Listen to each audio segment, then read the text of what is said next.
And now it is my pleasure to introduce our next speaker, Emilia Molimpakis. She is co-founder and CEO of Thymia Limited. And Dr. Molimpakis has been known as an expert in mental health as she dedicated his career in developing innovative solutions for identifying and detecting mental health disorder. So today, his talk is on the topic of how AI could be used to identify our patterns in the speech or behavior that indicate mental health disorder. So without further ado, please welcome Emilia Molimpakis to the stage.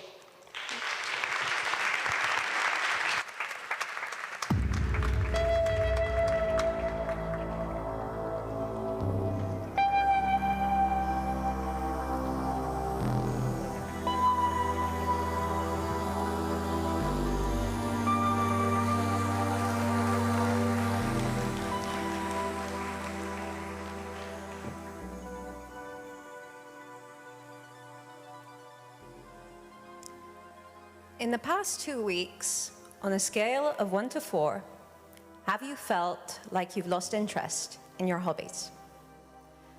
Have you felt like you've been eating more or less than usual? Have you felt sad? Finally, have you felt like harming yourself?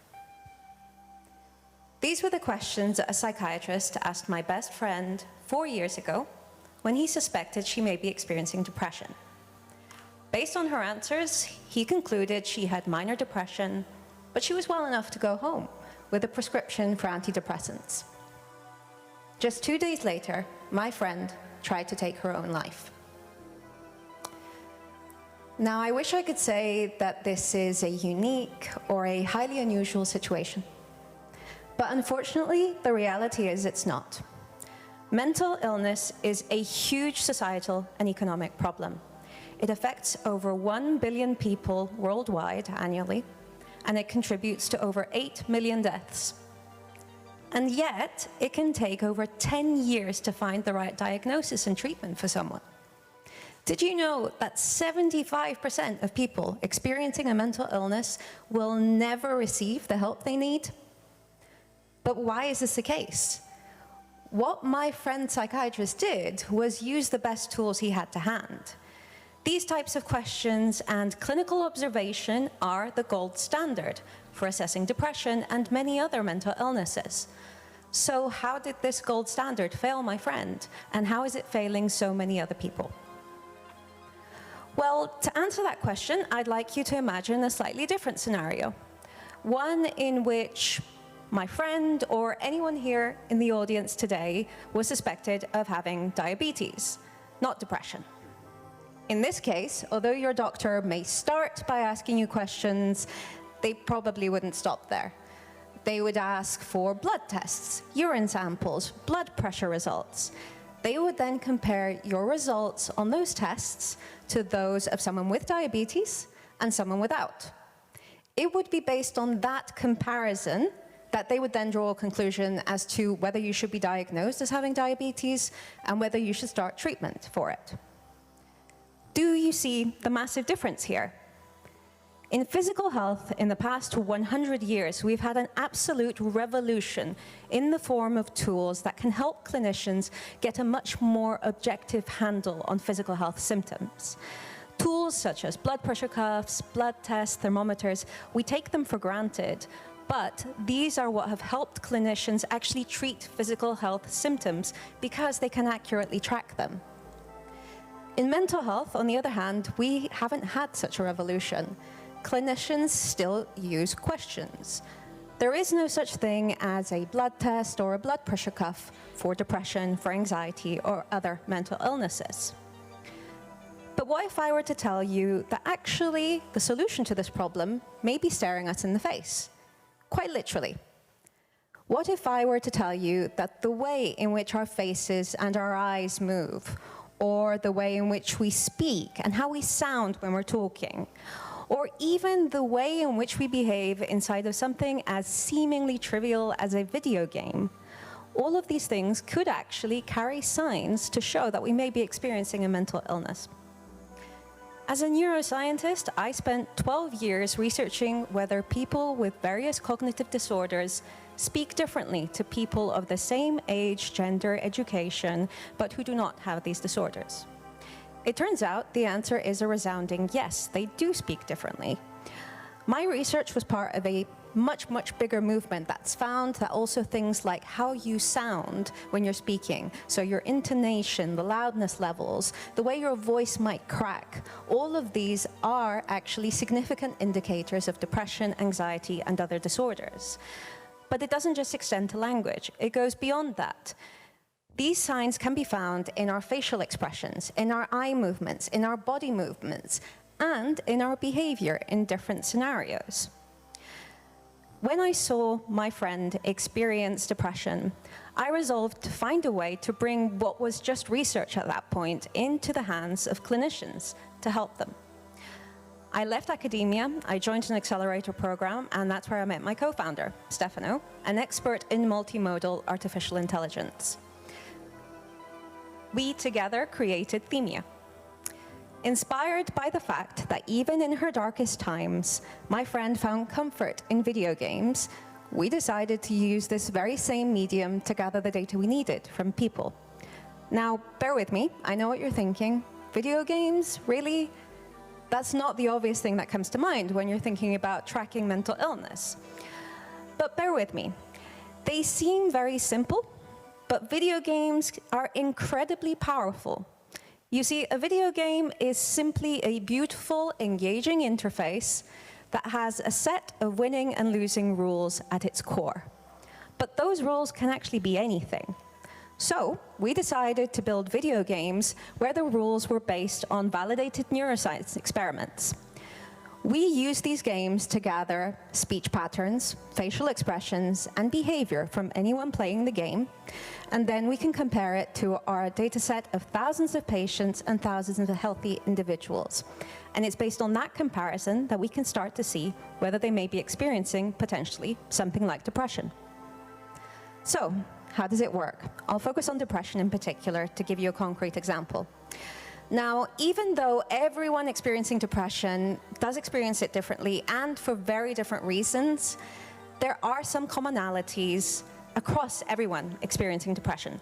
Commonalities that have to do with the way their mind works and how this is different to people who do not have depression.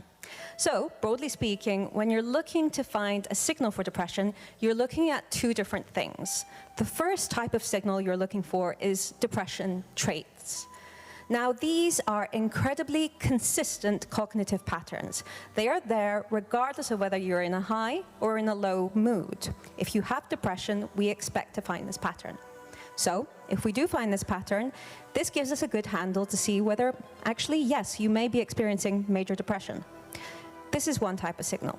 The other type is very different. These are depression state signals. Now, these are different because they fluctuate depending on your mood. So if you're in a high mood or if you're in a low mood, we would expect to see very different patterns. So if we can see these, we can actually assess whether you're responding well to treatment or not. So you see, quite simplistically here, of course, but if you can track depression traits and depression states, and you can combine the two, you can get a good idea as to whether someone should be diagnosed as having depression and also whether they're responding well to treatment. I'll show you a few examples. This is a depression trait game. It's a memory game. We ask you to tap the screen whenever you see a number that matches the immediately previous number. Simple, right? Well, actually, if you have depression, we expect to see a very specific pattern of reaction times and error rates, false positives, false negatives, and so on. This is a different example. It's an example of a depression state game. Well, it's not exactly a game, it's more of a gamified activity, let's say. We show you a beautiful animated illustration, and we ask you to describe what you see. As you talk, the scene changes.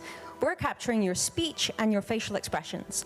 Now, depending on whether you're in a high or in a low mood, we expect you to be speaking very differently. If you're in a low mood, we expect you to be using a lot of negative words. We also expect a lot of flat intonation, a lot of pauses, and we also expect you, interestingly, to be using a lot more personal pronouns. So I, my, mine. This is because when you're in a low mood, you have more of a tendency of fixating inwards on yourself. And so you're talking more about yourself rather than what other people may be experiencing in the scene.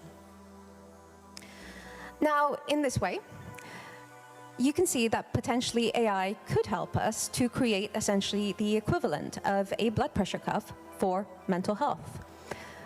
Now, this in and of itself is fantastic. It could help people diagnose depression, anxiety a lot faster. It could help find the right treatment faster.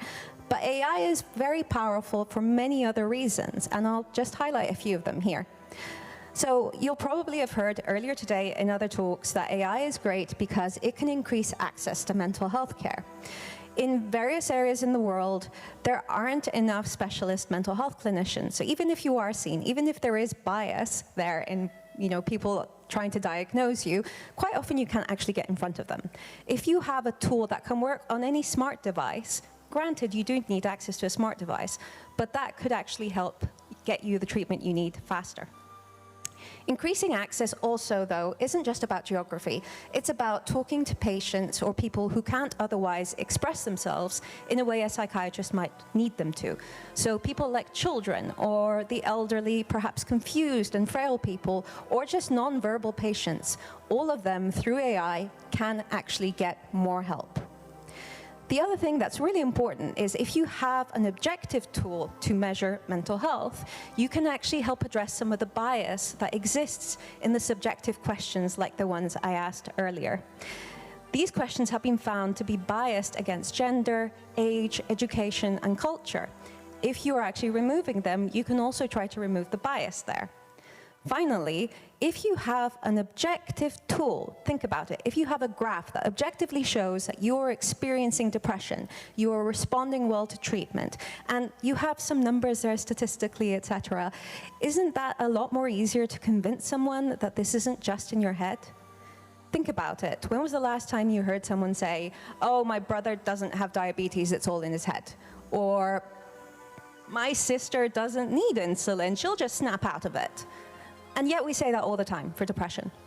So my hope is that using AI, we can actually help remove some of that stigma. That having been said, AI isn't a panacea. It's not our savior. Despite its name, AI is not inherently intelligent, at least not in the same way that a human is.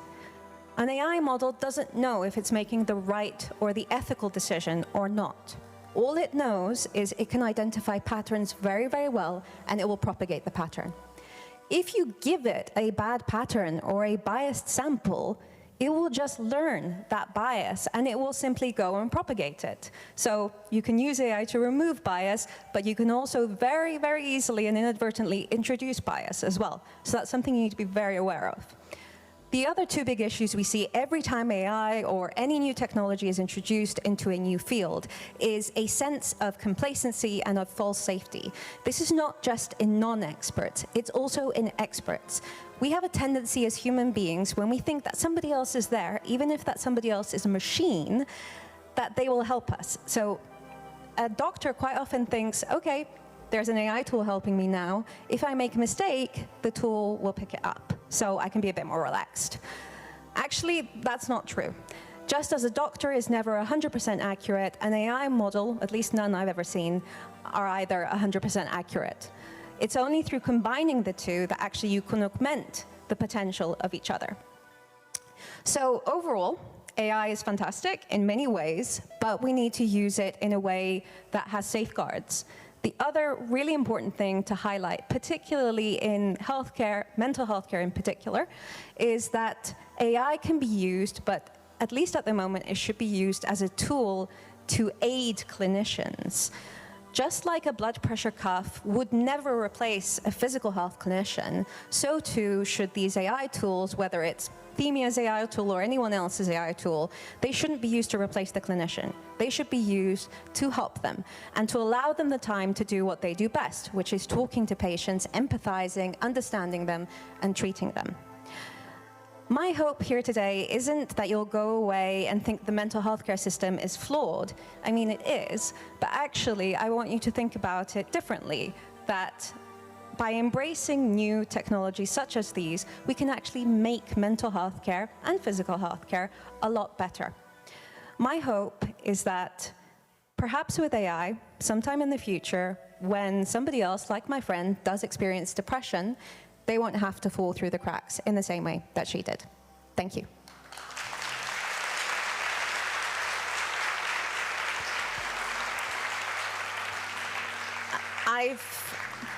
Thank you. I've been told I have to chair my own Q&A session, so if anybody has any questions, I'm very happy to take them. I don't know if you'll be able to be heard. Does anyone have any questions? Yes? Oh, okay.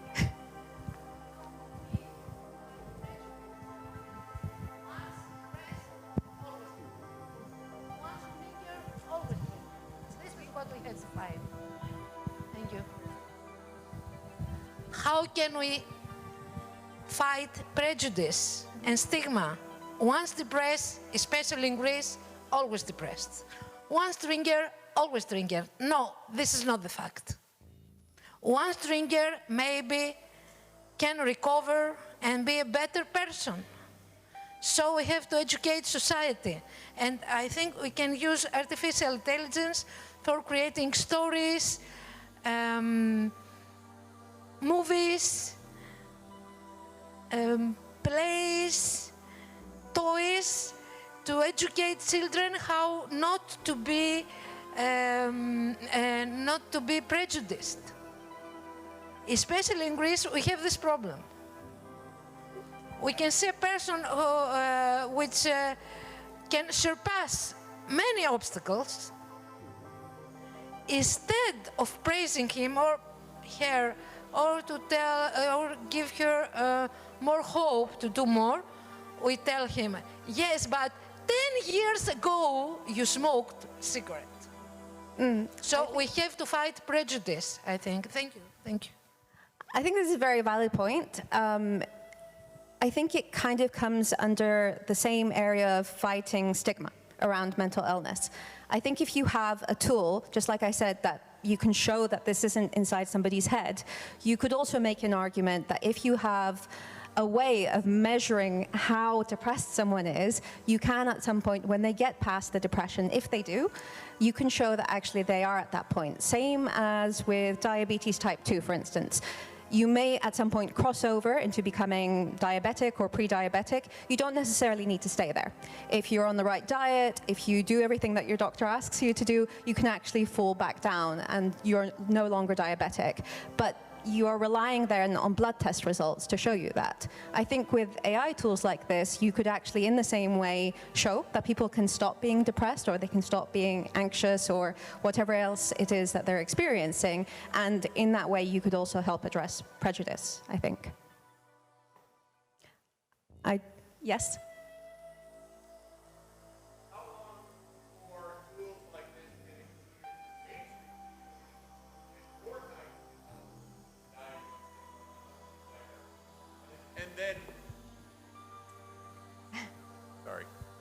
The question is how long before this type of technology can get baked into mainstream video games?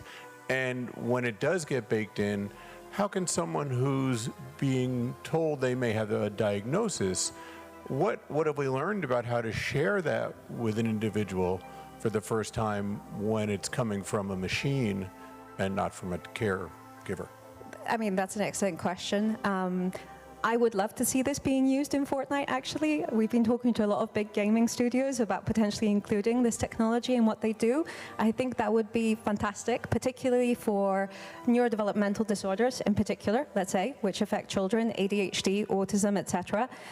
It would be incredibly powerful. I don't think we're quite there yet. I think this needs another few years at least to be tested and validated out by neuroscientists, neuropsychologists, psychiatrists. Once they've given it the seal of approval, then it will trickle down into primary care. Then it can trickle down into actually the hands of individual users. Even then, I don't think it would be the machine or us or anyone like us telling them essentially that they have the condition. It would still be their clinician. So it would be a net, but you wouldn't be telling them directly, I think. I think time is up. Thank you.